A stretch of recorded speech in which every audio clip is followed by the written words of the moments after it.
Coming up this week on Beyond the Vibe, we're joined by Angelo Tristan of Collateral. I just remember the first time listening to that was just it for me. Whatever emotion came over me, I just remember looking around and I just whatever this feeling that I got from this, I want to just try and give other people the same feeling. And his says who dares wins, and I went for who plays wins, right? I thought I was being clever, but the tattooist was dyslexic, so he's actually put who plays his wins is. It's going to be exciting. It's the first time I've actually mentioned anything because our label would give us a backhand, but I'm just fed up now. So, yeah. So we've got an exclusive. You got the exclusive. We need a bullet. We need like a Beyond the Vibe breaking news. Yeah. Hello and welcome to Beyond the Vibe, the show that cuts deep into the world of music. My name is Aaron Day, lead guitarist of UK band Others Wicked Rivers, and I'm here with music videographer and photographer. He's in the house, he's on the sofa. It's Mr. Ryan Vason. I know, in shorts. In short, I'm a lucky man. Clearly. It's the most English leg you're willing to see in your lifetime, as I've shown. You know it's hot when I'm wearing shorts. Mr. Vasey wets the short. Yeah, you see, I've got dangerous. Commitment. It's red hot, but I've still got the flares on. Commitment, because I know obviously I'm rocking the. Yes. You can't see it because of all me. Here we go. Do you know what I mean? Yes. Volume 1. Volume 1. Of course, the collab with Massive Wagons. Yes, that came out Tokyo this week. Yes, so many of the bands that are on the CD did a cover of Tokyo on Massive Wagons. I forgot how much of a pain in the arse catchy song that is. Absolute pain in the arse. I've seen Mr. Artwell. Yes. On it, singing his heart out. Good old Grandad, loving it. He'll hate that I call him Grandad because obviously he's 26. Just to point that out. At heart. Just at heart. Yeah. At heart. We'll say that. But yeah, I mean, a lot of the people we've interviewed of late have been obviously like on the CD. We've not done it on purpose. We've not done it on purpose. Totally unintentional. Not done it on purpose. But it's cool because we chat to a lot of different people about the whole community, and I think there is a real vibe. Like there's a couple of people we've spoken to who really articulate it well, and one of them is Angelo from Collateral we have today. Yes. As we put in our teaser trailer, if you did watch it earlier in the week, we do have an exclusive. I know. Well, as we say in the interview, breaking news. Beyond the Vibe.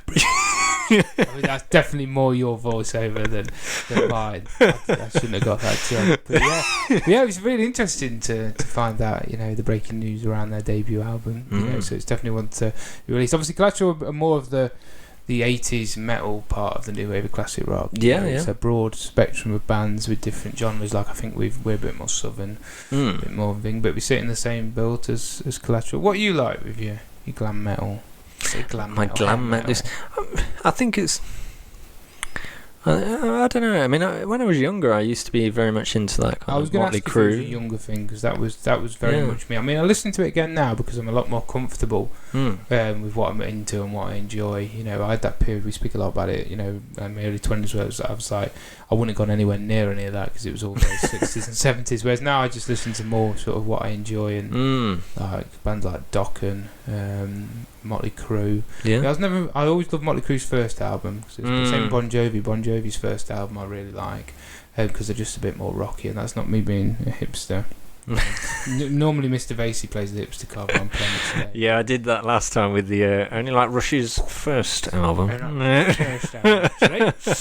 a big sniff to follow the comment, and then on you go. But yeah, I mean, I've got time for it. I mean, there's a lot of fucking good guitar solos in that, a lot of epicness. I mean, that's what I like about that sort of genre of music. It's music video territory. Oh yes, obviously with MTV coming in, and I think Collateral definitely channel that a bit, because it's a throwback to that times, and I think the new wave needs that, because if we were all the same as Rivers, for example, none of us would have the room to breathe. Yeah, I think that is the thing with Collateral. They have a different flavour to the other bands that are in this scene. Like they are more towards that kind of. Look on the album track list for Volume 1, like Collateral in particular.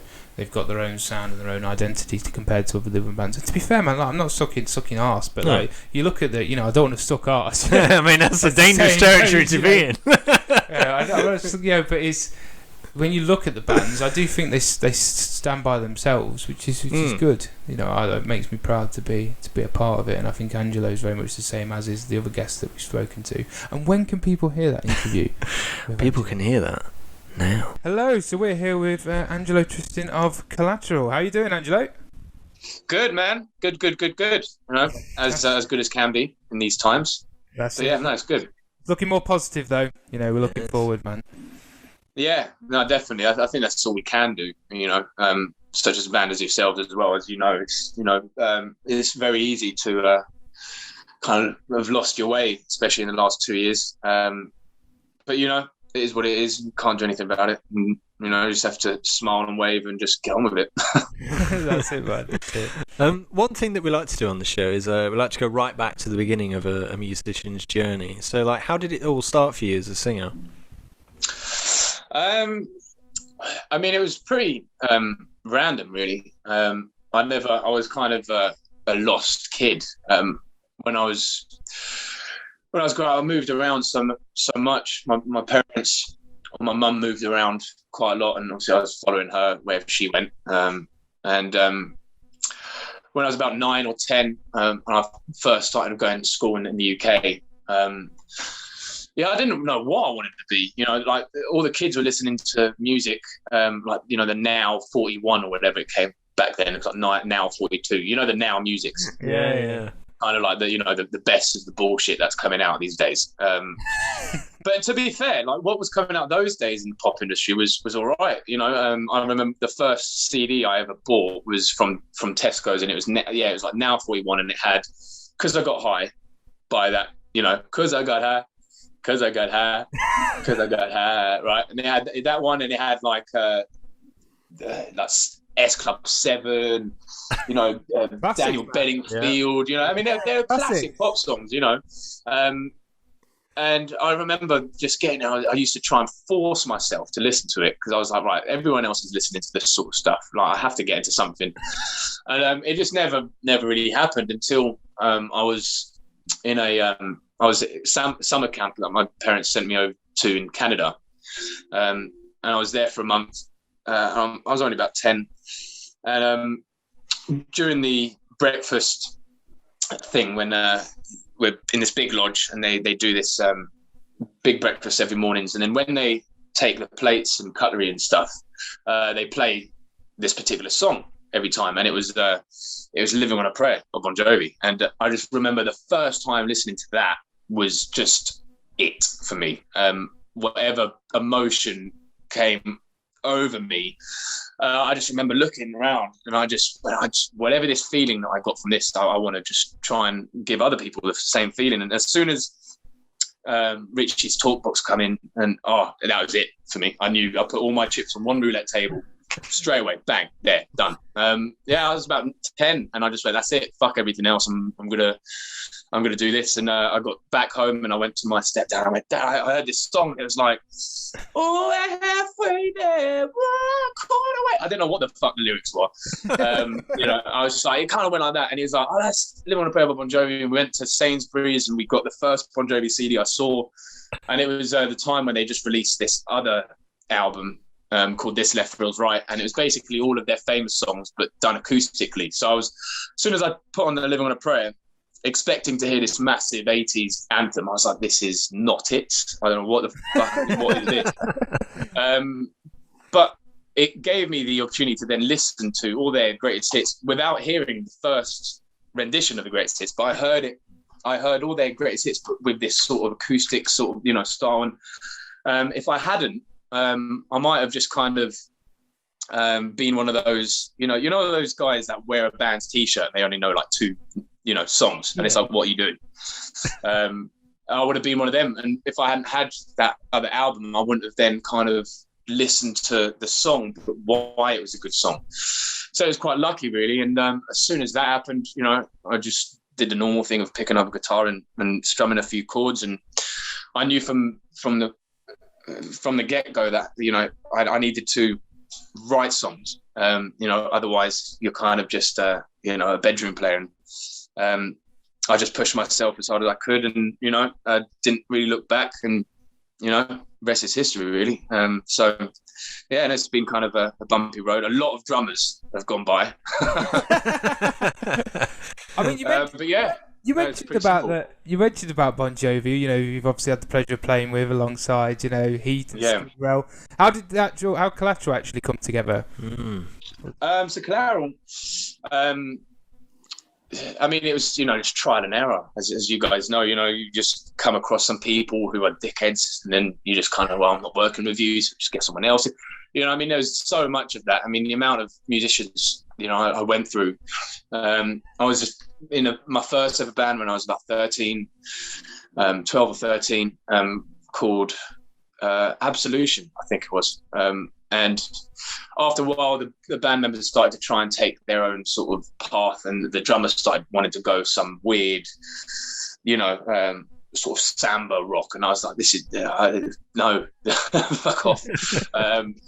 So I left and then just did my own sort of solo stuff, and eventually got session musicians in, and I moved down to Thanet, Ramsgate area when I was in early 20s with my ex, who I'm not even going to talk about that dick.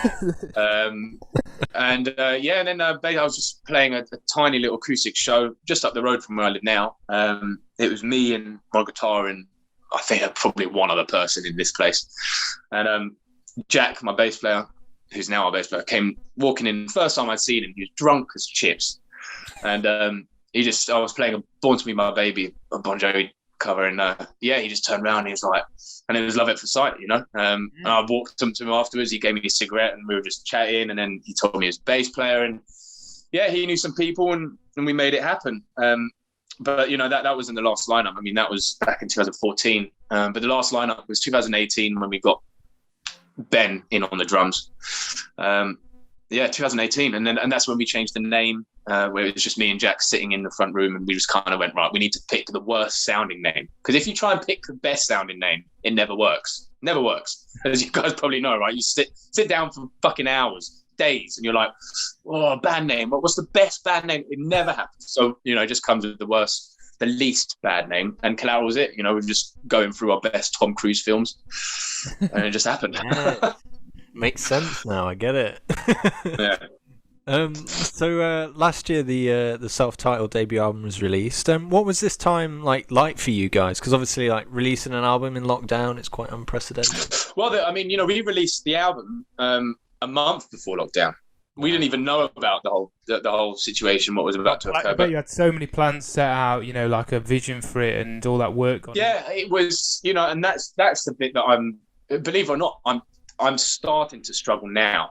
Before the beginning of the lockdown was fine. I've always been quite a chirpy sort of guy and trying to remain positive. And but it's only around now I'm starting to kind of feel the depression kick in.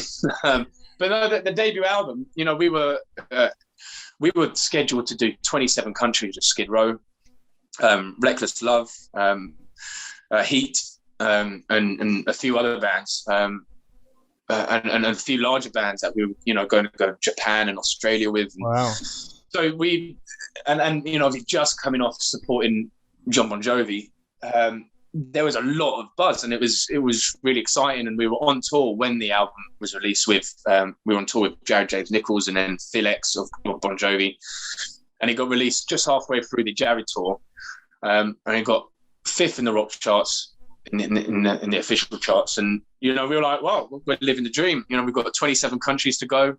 Debut album, let's fucking tear it up. And last day of the Phil X tour, I remember Phil X personally came up to me and I think we're gonna have to cut the tour short. And I was like, obviously we were hearing about this whole coronavirus thing, but it was kind of, you don't think it's ever gonna happen. And it was, he turned around and said, well, we've just kind of been ordered to fly back to America. And it kind of then, it was very real then. Didn't really hit for another few months, but it was a real shame. There's still a lot of ability and playing ability that we need to get out of this album. But, yeah, we've only started writing for the second album really in the last 2 months because I thought it would be a bit too forced if we tried to write for the sake of a lockdown. Obviously when you write for an album, it needs to be inspired. It needs, you can't just be in the same four walls for 2 years and expect to write a hit album. So it's only been in the last 2 months really, but yeah, we're gonna forget about this. Are your dates with? I mean, it's like I really feel your disappointment, Angelo, because it's like you say, you were at that critical point. You had so much that was yet to come. Is a lot of that rescheduled, or is that sadly kind of Yeah, I mean, to the best it can be. Yeah, of course. Yeah. Again, I think everyone doesn't really know what the fuck's going to happen in a year from now or whatever. I mean, they don't even know what's going to happen in 4 weeks from now, whether they're going to open the country up. So I don't know. It's just one of those things where that world tour of Skid Row was something that was, I think, what we kind of were waiting for our whole lives. So it's still, which is annoying because that was going to be 2 years ago. So by now we should have done the 27 countries. We should be on a second album, and then we should be already gearing up to do a European headline tour sort of thing. So it's kind of really, I've always been the sort of person to know the future and how to, well, not know the future, but how to make sure that we get the best out of the future sort of thing. So this is the first time in my life where I really don't know what the fuck's going to happen. I mean, it's what it is. It's a feeling of powerless, isn't it? I think if you had that's what it is, man. I can't handle that.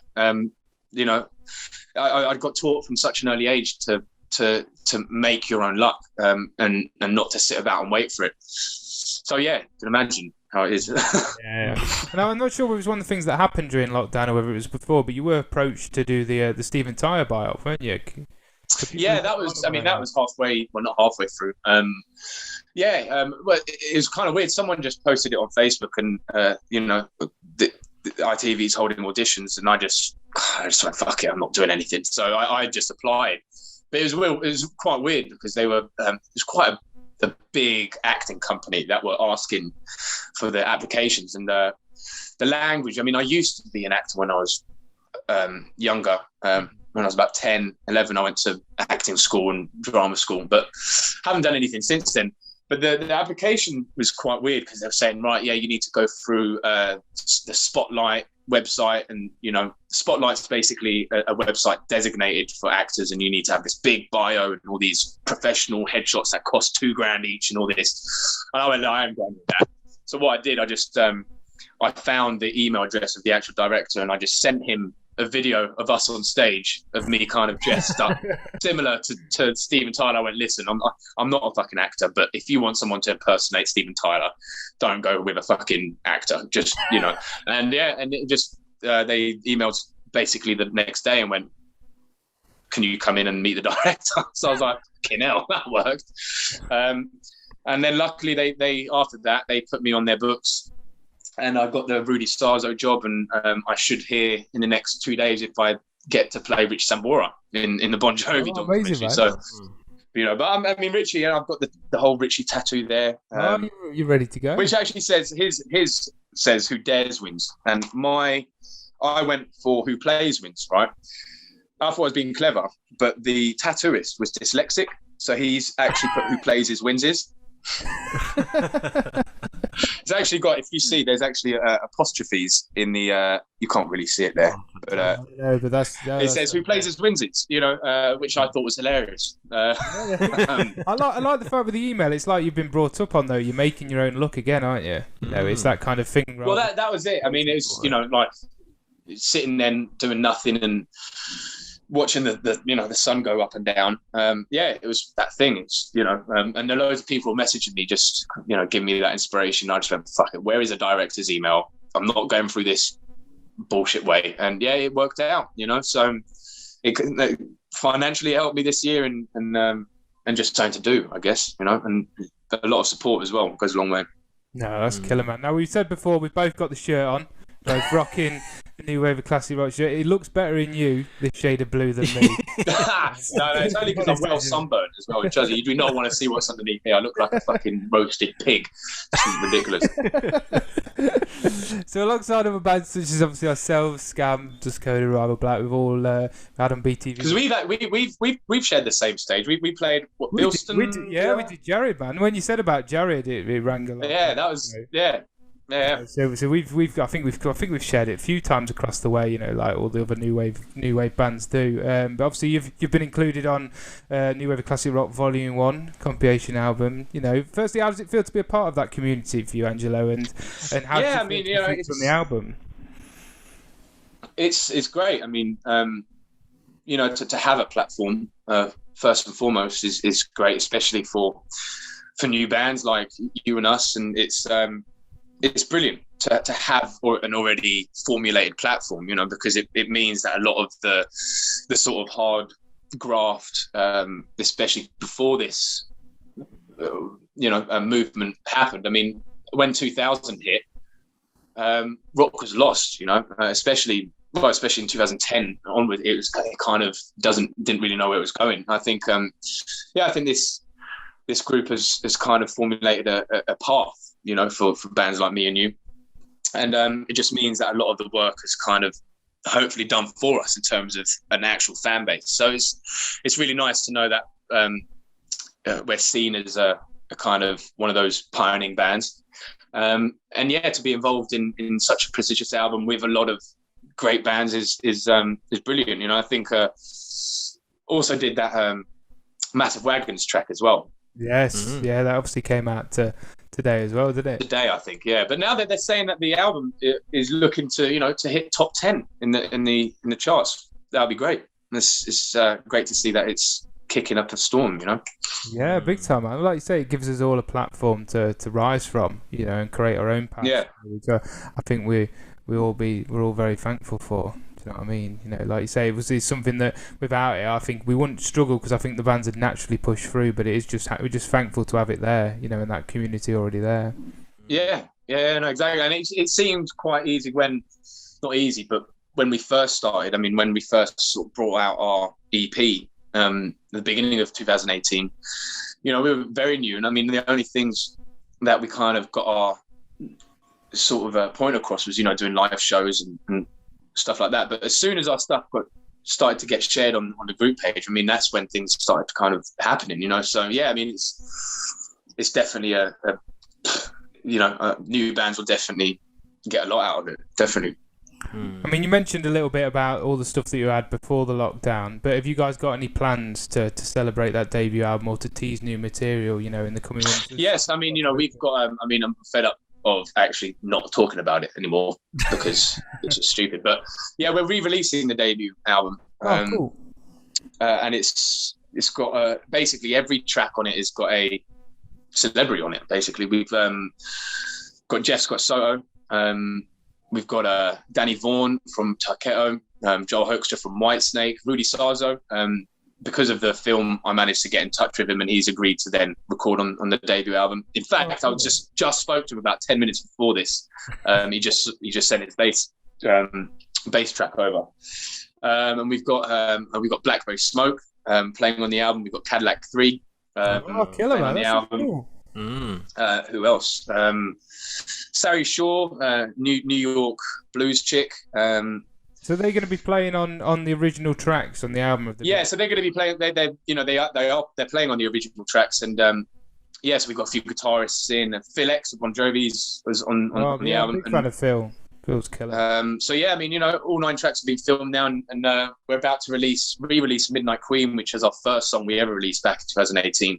We're going to re-release that with Danny Vaughan featuring on it with a big new video, and so yeah, I mean, you know, because we just felt like this debut album, we didn't get all of it out, you know, enough, you know, with the whole lockdown. So we kind of thought, well, what can we do to give it out again, but having a bit of a sparkle to it? So, you know, hopefully that will kind of, I don't know, raise the momentum up again, you know. So no, I can't wait. But we just listened to Jeff Scott Soto's, he's singing on Big Shot, and you know, I mean, Jeff Scott Soto is one of the best vocalists ever to live this planet. I mean, in my eyes, he did the. Have you ever seen Rockstar? Yeah. Yeah, stand up and shout. He did that. He actually was the guy that recorded the backing tracks for that. No, okay, I didn't know that.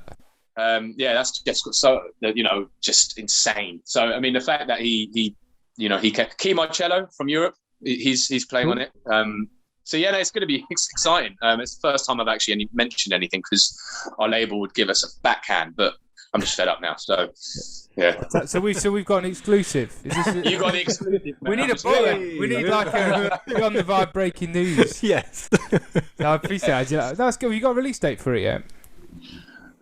It was meant to be released on the day that the debut album came out last year, which was 21st of February, but that didn't happen. So yeah, I mean, it's looking to be released around September time, I believe. I mean, don't take my word for it, but yeah, September time, hopefully, with all things crossed. That's killer. Looking forward to it, man. It sounds great. One question that we like to finish the show on, it's a bit of a hypothetical one. If you could choose one band from the past and one band from the present to tour with, who would they be? So when you say a band from the past, do you mean a band that's not together now?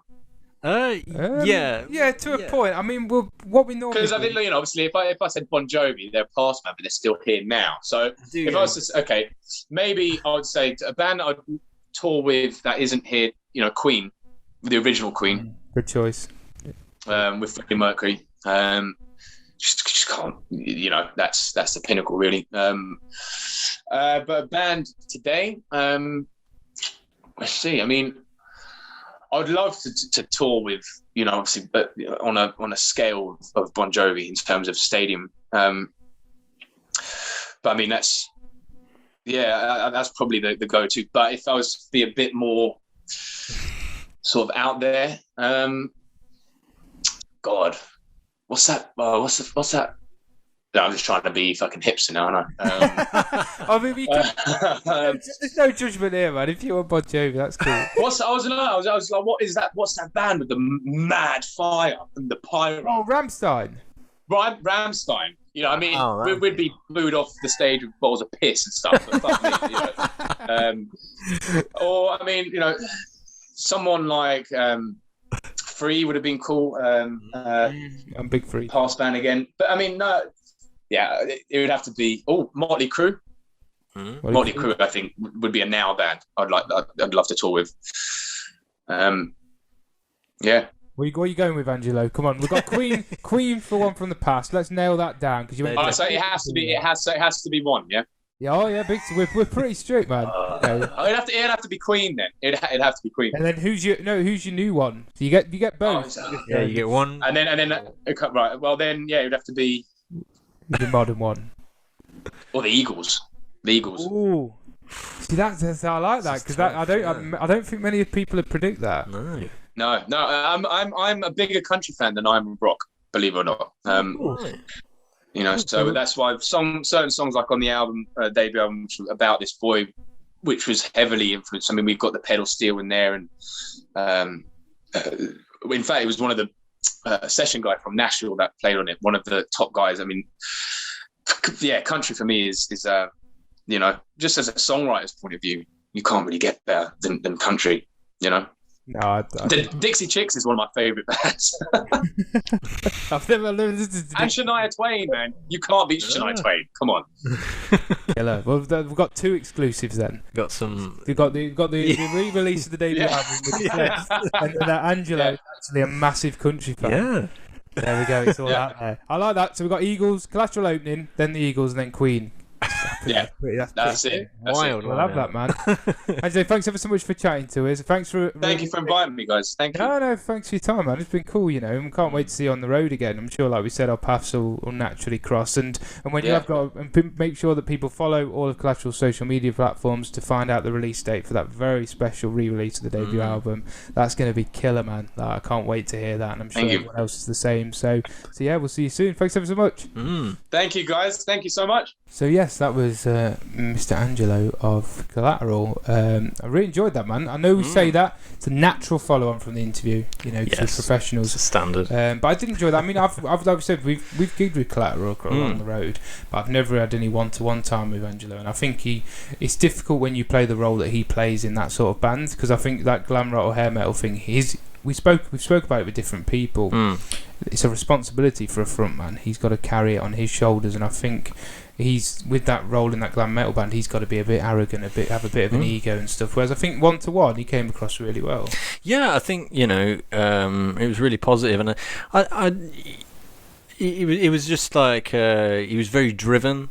Yes. And there's absolutely nothing wrong with that. No, if you have a goal and you want to achieve that, I mean, he talked about making his own luck, and I really respect that. I like that kind of attitude to go about things. You're in charge of your own destiny, and I've always liked that kind of. Yeah, I mean, I think particularly in bands is because you care so much for what you do and you put a lot of time into it. So you want to like you say, push it and drive it with all the energy that you're going to give it, and I think nobody can criticise him of that, because I think he's got the best intentions of himself and the band always at heart, which is all any musician you can have, and they do what they do really well. And like we said before in the pre-chat, it sets them aside on the scene because they're pioneering that sort of hair metal thing, and it's doing well for them because a lot, obviously they chatted about going on tour with Skid Row. I mean, a world tour. Yeah. The only thing that I felt from Angelo is I do feel he's got that disappointment because there's so much there at their feet, and I think they've still got all of that to come. Well, this is it. I mean, that's one thing I would say to him, that it's very early. He's released one album. He's hungry. He's starving. He's like, well, I think when you've got it at your feet, and it's like if we'd have had a world tour with, I don't know, fucking Blackberry Smoke, I don't know, do you know what I mean? Like we'd be devastated. I mean, obviously with Rambling Man's been cancelled now, and we were due to play main stage there.